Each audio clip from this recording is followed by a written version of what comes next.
Bonsoir, merci de votre fidélité à notre édition d'information, la première de la soirée.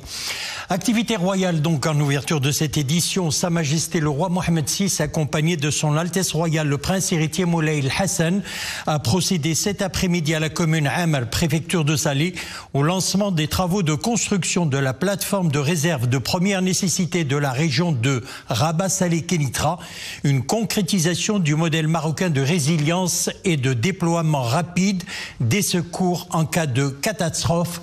Nous y reviendrons dans quelques instants au cours de cette édition. Direction Bakou, son Altesse royale, la princesse Laila Hasna, présidente de la Fondation pour la sauvegarde du patrimoine culturel de Rabat, poursuit sa visite. Ce mercredi, son Altesse royale a visité l'établissement de l'enseignement secondaire, le complexe éducatif 132-134 de Bakou, engagé dans un projet de jumelage éducatif liant des établissements de la ville de Rabat et de la capitale azerbaïdjanaise, jumelage qui vise à promouvoir les échanges éducatifs et culturels entre les deux villes en permettant aux élèves de partager des connaissances et des expériences et de tisser des liens culturels pérennes. C'est un sujet de nos envoyés spéciaux à Bakou, Houdam Sahel, Uthman Tazi, avec Nissil Hamdaoui, Jihad Libri et Youssef Cherki. Complexe éducatif numéro 132-134 de Bakou, un établissement de l'enseignement secondaire vieux de 160 ans. Un établissement modèle qui promeut l'échange culturel et l'ouverture sur les programmes éducatifs innovants.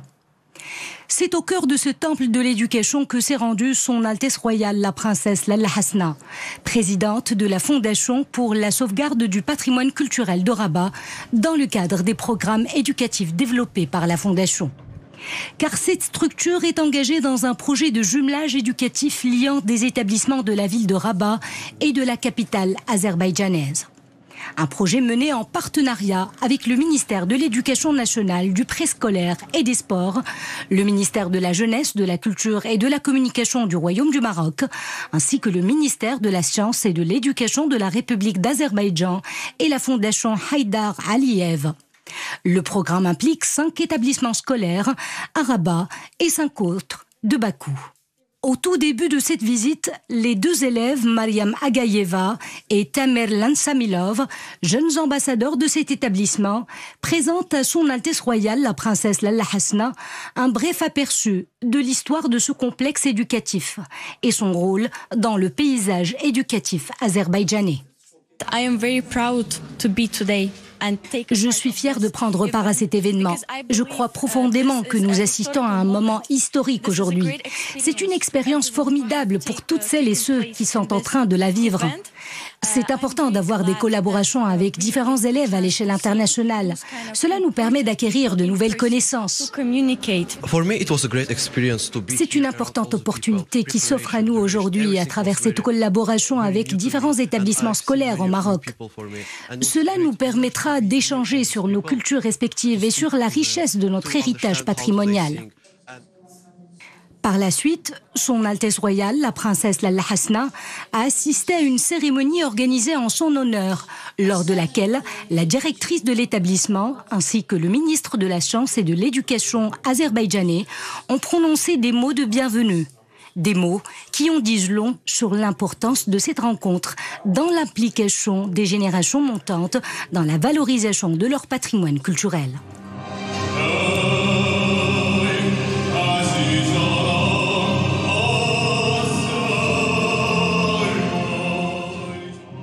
À cette occasion, les élèves du complexe éducatif 132-134 ont offert à son Altesse royale un beau tableau artistique qui fait voyager dans le temps à travers la richesse du patrimoine musical azerbaïdjanais.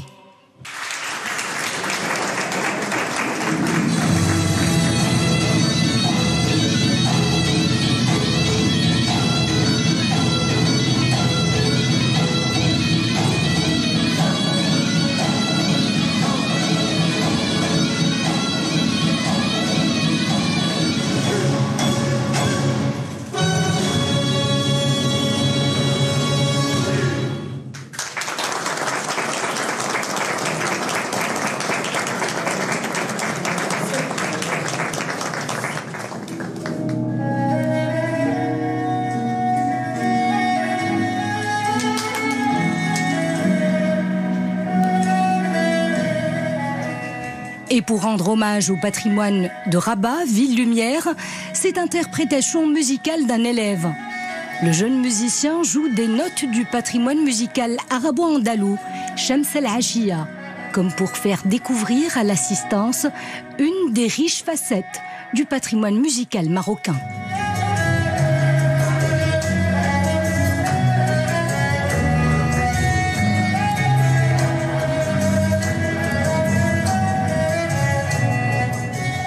Son Altesse Royale la Princesse Lalla Hasna s'est rendue par la suite au musée de l'établissement. Un espace qui donne à voir des trésors, des fouilles archéologiques et des sculptures de grandes figures de la littérature azerbaïdjanaise. Parmi elles, le poète Mohamed Fozoli. Son Altesse Royale a également assisté à un cours d'histoire, l'occasion de s'enquérir des méthodes pédagogiques d'enseignement de cette matière. Et dans le cadre d'un atelier interactif, son Altesse Royale a découvert le travail artistique des élèves. Des créations qui mettent en valeur leur regard sur le patrimoine. Une manière de montrer leur engagement dans la préservation de la mémoire collective.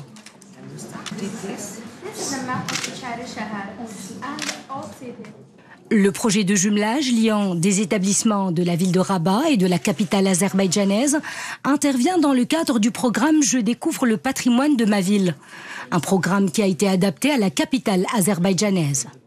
Une initiative qui vise à promouvoir la transmission, l'échange et le dialogue interculturel dans l'esprit des valeurs universelles promues par l'UNESCO.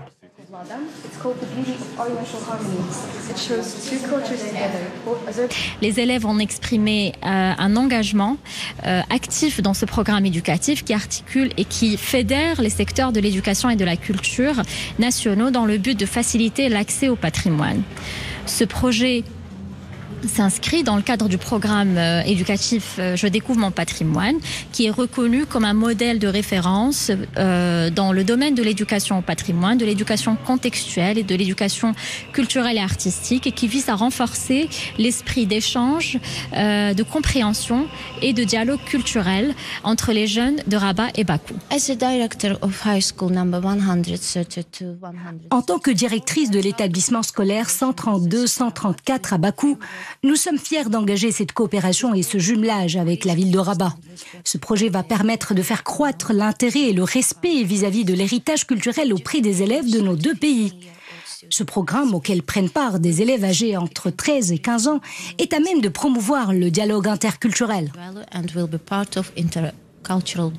La Fondation de sauvegarde du patrimoine de la ville de Rabat a un rôle important dans le savoir, dans la préservation de l'histoire, dans la préservation du patrimoine de la ville de Rabat. Et le ministère, bien sûr, est inscrit dans ces dynamiques qui se veut être un lieu d'échange, notamment avec les écoles, avec les enfants, avec les jeunes de manière plus générale. Et donc cette expérience aujourd'hui s'internationalise en venant ici aujourd'hui à Bakou. Vous l'avez vu, vous l'avez remarqué, plusieurs échanges ont eu lieu.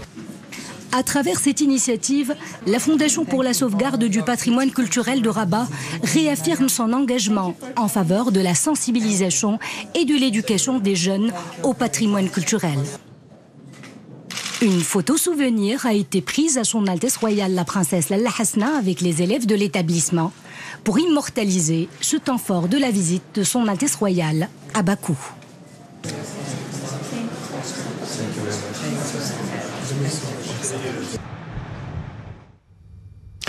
Comme annoncé en début de journal, Sa Majesté le roi Mohamed VI, accompagné de son Altesse Royale le Prince héritier Moulay El Hassan, a procédé cet après-midi à la commune Amr, préfecture de Salé, au lancement des travaux de construction de la plateforme de réserve de première nécessité de la région de Rabat-Salé-Kénitra, une concrétisation du modèle marocain de résilience et de déploiement rapide des secours en cas de catastrophe.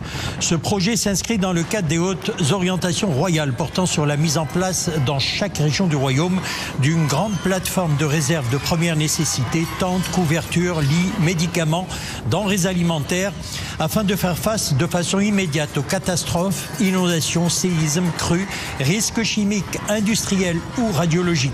Ainsi, la plateforme de réserve de première nécessité de la région de Rabat-Sélékinitra sera réalisée sur un terrain de 20 hectares dans un délai de 12 mois avec un budget total estimé à plus de 287 millions de dirhams. Ce projet consistera notamment en la construction de 4 entrepôts, 5000 mètres carrés chacun, de 2 abris pour matériel hors gabarit, 2500 mètres carrés chacun, d'un héliport et d'un parking.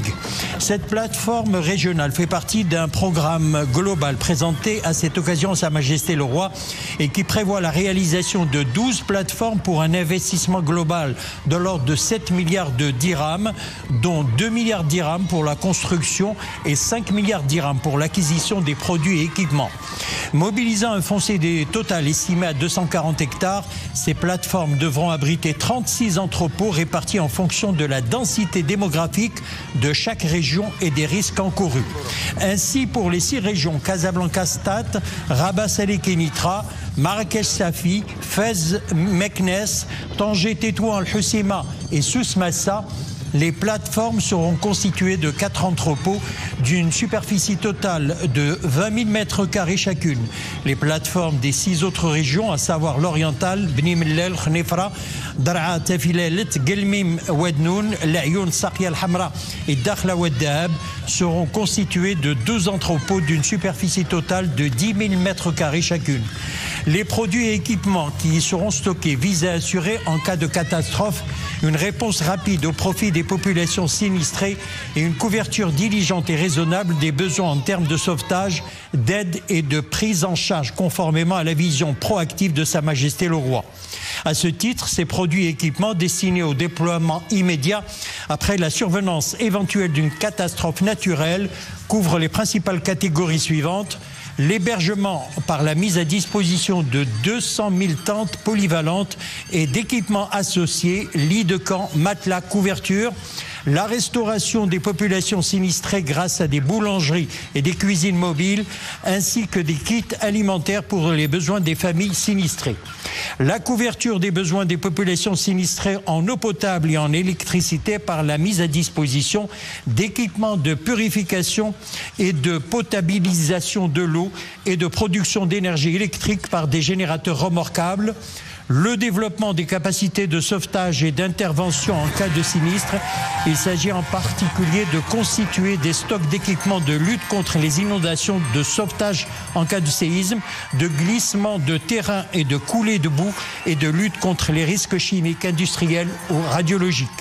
La prise en charge sanitaire des populations sinistrées à travers la mise en réserve durant une première phase de 6 hôpitaux de campagne de 50 lits chacun et de 6 autres durant une seconde phase comprenant des modules opératoires d'urgence et des modules de prestations médicales de diverses spécialités. Cette infrastructure hospitalière mobile sera complétée par l'installation sur les sites sinistrés de postes médicaux avancés pour le tri et les premiers soins.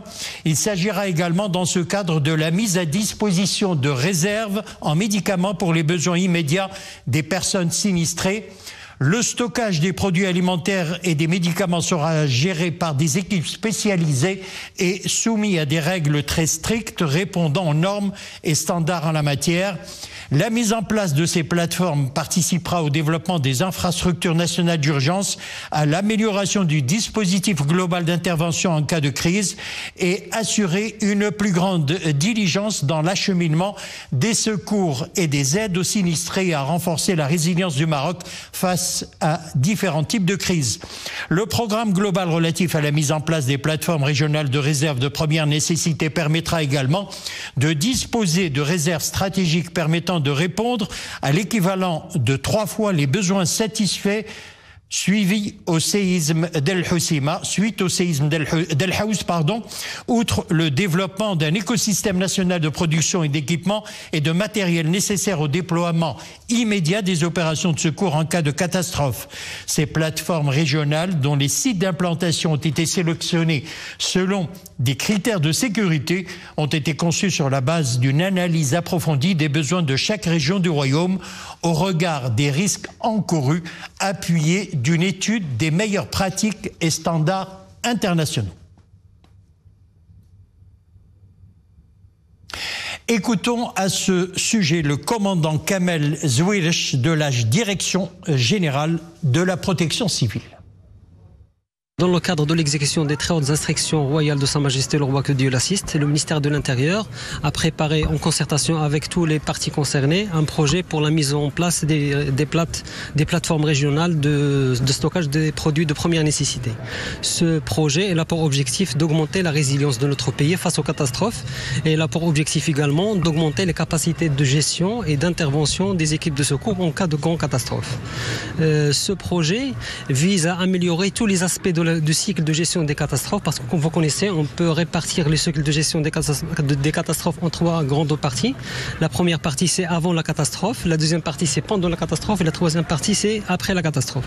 Donc avant la catastrophe, donc ce projet il va permettre de préparer les équipes de secours, d'avoir plus de réactivité, il va permettre d'organiser des exercices de simulation, parce qu'au niveau de chaque région, au niveau de chaque plateforme, on va imaginer qu'il y a une catastrophe, qu'il y a un sinistre dans un local. Donc on veut préparer toutes les équipes pour sortir les équipements, pour sortir les équipes et intervenir. Donc ça, c'est avant la catastrophe. Pendant la catastrophe, le projet, les plateformes régionales, ils vont permettre de réagir convenablement au sinistre. Ils vont permettre de renforcer les capacités de gestion des opérations de secours. Ils vont permettre également de prendre en charge les sinistrés sur tous les plans, en matière sanitaire, sur le plan sanitaire. Donc il y aura des hôpitaux de campagne, donc pour la prise en charge des sinistrés. Il y aura une prise en charge en matière d'hébergement, en matière d'alimentation, en matière d'eau potable, même en matière d'énergie. Donc ce projet, il vise de prendre en charge tous les aspects des sinistrés. Ceci étant pendant la catastrophe. Après la catastrophe, les plateformes ils peuvent jouer un rôle d'évaluation de la capacité de gestion, d'évaluation de la façon de faire pendant la catastrophe, et donc ils vont permettre de sortir avec un retour d'expérience, améliorer la gestion des catastrophes qui peuvent se produire par la suite. Nous reviendrons sur l'activité royale au cours de nos prochaines éditions d'information de la soirée. Le Maroc assure la présidence des travaux du 20e Forum des Nations Unies sur les forêts. La session se tient à New York jusqu'à vendredi. Elle se penche principalement sur l'examen des progrès accomplis dans la mise en œuvre du plan stratégique des Nations Unies pour les forêts 2017-2030. Les débats portent notamment sur la valorisation des services socio-économiques et environnementaux rendus par les écosystèmes forestiers, la mobilisation des financements, le renforcement de la coopération scientifique et technique, ainsi que sur l'amélioration des cadres de gouvernance en faveur d'une gestion durable des forêts. Dans son intervention, le directeur général de l'Agence des eaux et forêts, Abdelrahim Houmi, qui assure la présidence des travaux, a présenté la stratégie forêt du Maroc 2020-2030, en particulier ceux relatifs à la lutte contre la pauvreté, à la restauration des écosystèmes terrestres et aquatiques et à l'accès à une énergie propre et durable.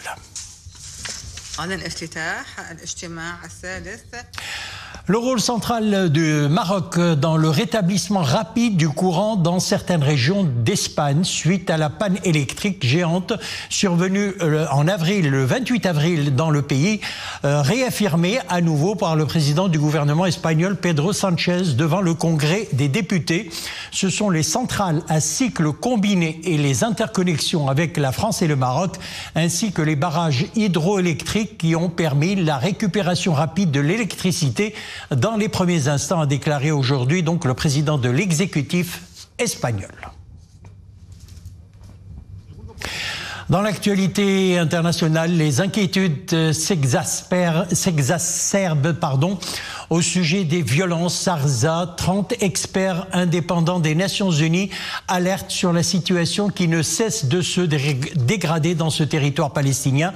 Les États doivent agir maintenant pour ne pas assister à l'annihilation des Palestiniens dans la bande de Gaza, affirme-t-il dans un communiqué. L'armée israélienne poursuit d'ailleurs ses frappes. 8 membres d'une même famille, dont des enfants, ont été tués aujourd'hui dans une frappe à Khan Younes. 3 autres personnes sont mortes dans un raid ailleurs dans la bande, ce qui porte le bilan à 11 personnes tuées, principalement des femmes et des enfants. Également, elle a eu une élection hier du chef de file des conservateurs de l'Union centre-droite en Allemagne. Friedrich Merz a été élu chancelier fédéral d'Allemagne à la majorité absolue au second tour par les députés allemands. Le président fédéral allemand a donc nommé hier soir les membres du gouvernement du nouveau chancelier allemand. 17 ministres, dont 8 femmes, ont reçu leur lettre de nomination au château de Bellevue.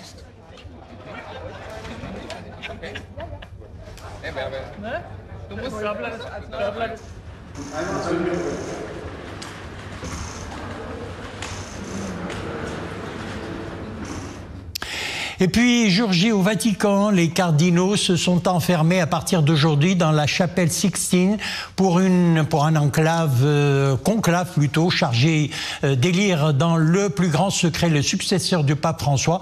L'événement est suivi avec attention par quelques 1,5 milliard de catholiques et des milliers de journalistes du monde entier. Ce soir aura lieu un premier vote, ce premier tour permettant de jauger les forces en présence. Il est peu probable que la majorité des 2/3, c'est-à-dire 89 voix, soit déjà atteinte. L'élection devrait ainsi se poursuivre demain avec 2 tours prévus lors de la session du matin et 2 autres l'après-midi. On revient chez nous. Casablanca passe à la vitesse supérieure pour redessiner ses principaux axes routiers menant à la métropole.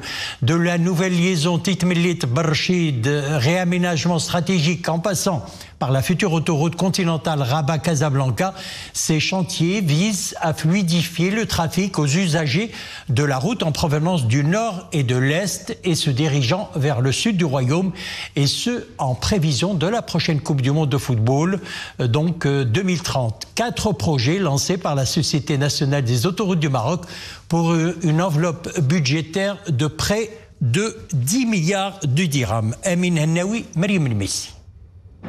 Des engins de roulement à l'œuvre, assistés par des équipes de terrain rodées. Sur le tracé de la future autoroute, la logistique est bien huilée, car les délais de livraison approchent.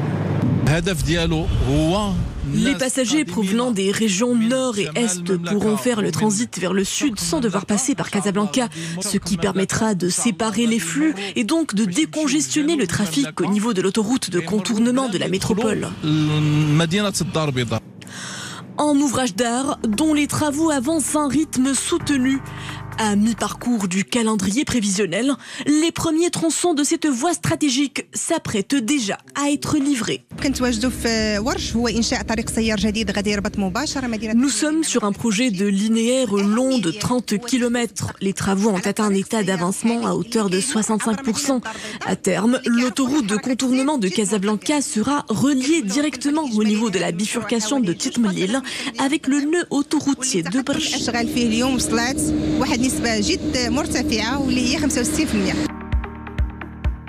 D'un coût total de 2,5 milliards de dirhams, ce projet structurant s'apprête à multiplier les connectivités de la capitale économique avec les villes voisines. Une séparation des flux que devra également permettre la section autoroutière reliant l'échangeur de Mohammedia Ouest à Ain Harouda. Idem à Sidi Marouf, où les entrecroisements actuels seront réaménagés en format hybride à 3 étages. Une première au Maroc. Un petit mot de sport et cette bonne nouvelle. Cannes U20, le Maroc donc décroche son billet pour les quarts de finale de la compétition africaine. La sélection marocaine s'est qualifiée en battant son homologue tunisienne par 3-1. C'était cet après-midi à Ismaïlia, au nord-est de l'Égypte, en match de la 3e et dernière journée du groupe B. L'équipe du Maroc s'est imposée grâce au but d'Ayman Ergig, 44e, Ismaïl Barti, 86e et Abdellaoui à la 92e minute, alors que l'unique but tunisien a été inscrit par Anis Doubel à la 53e. Grâce à cette victoire, le Maroc se qualifie donc en tant que leader de son groupe. 7 points, il jouera les quarts de finale lundi prochain au Caire contre le 2e du groupe A. Il est temps à présent de découvrir une première à Rabat, l'Auto-Moto Fashion Week, un événement d'exception qui conjugue patrimoine et raffinement. Il met en scène deux univers, celui des voitures d'époque et celui des cafetans. L'élégance mécanique côtoie celle du cafetan avec des pièces authentiques. Certaines remontent jusqu'au XVIIIe siècle. Mohamed Nasseri, Al Sherbi, Mary Gawed. Peut-être les aviez-vous aperçus dans les rues de Rabat. Ces motos et autres véhicules d'un autre temps ont fait vibrer leurs moteurs et leur carrosserie encore impeccable pour le plus grand plaisir des amateurs de vintage. Mais, comme tout événement insolite, la première édition de l'Auto Fashion Week a également mis à l'honneur un autre pan du patrimoine marocain, et non des moindres, le cafetan, ode à la beauté et au savoir-faire des artisans. C'est une première au Maroc que celle de concilier les voitures vintage et le cafetan dans une même célébration, car l'histoire du Maroc est riche de sa culture multiple. Et de ce fait, nous avions envie de mettre en lumière les différentes passions des Marocains à travers les siècles. C'est un événement exceptionnel, premièrement, et la première fois organisé au Maroc. On a réuni les voitures de collection, les motos et le cafetan pour essayer de faire une collection réunissante les trois époques de chacun des voitures aux motos au cafetan. Et comme une mise en scène parfaitement orchestrée, l'entrée presque solennelle de la mythique Corvette rouge laisse apparaître en son siège un magnifique cafetan de velours ornementé de fils d'or. Je suis là au nom du Royal Automobile Club pour soutenir cette initiative, une excellente initiative qui fait le lien entre notre histoire de la mode et principalement notre cafetan avec une exposition de plus, des caftans de plus de 100 ans. Et nous sommes venus soutenir cette initiative qui nous semble une excellente initiative pour montrer notre culture et notre histoire. Il était une fois deux mondes que tout oppose en apparence, mais en apparence seulement, car qu'il s'agisse de vêtements ou de voitures, le ravissement se conjugue toujours au pluriel. Voilà, c'est la fin de notre édition. Merci de l'avoir suivi. Le retour de l'info 21h. Excellente soirée, à demain.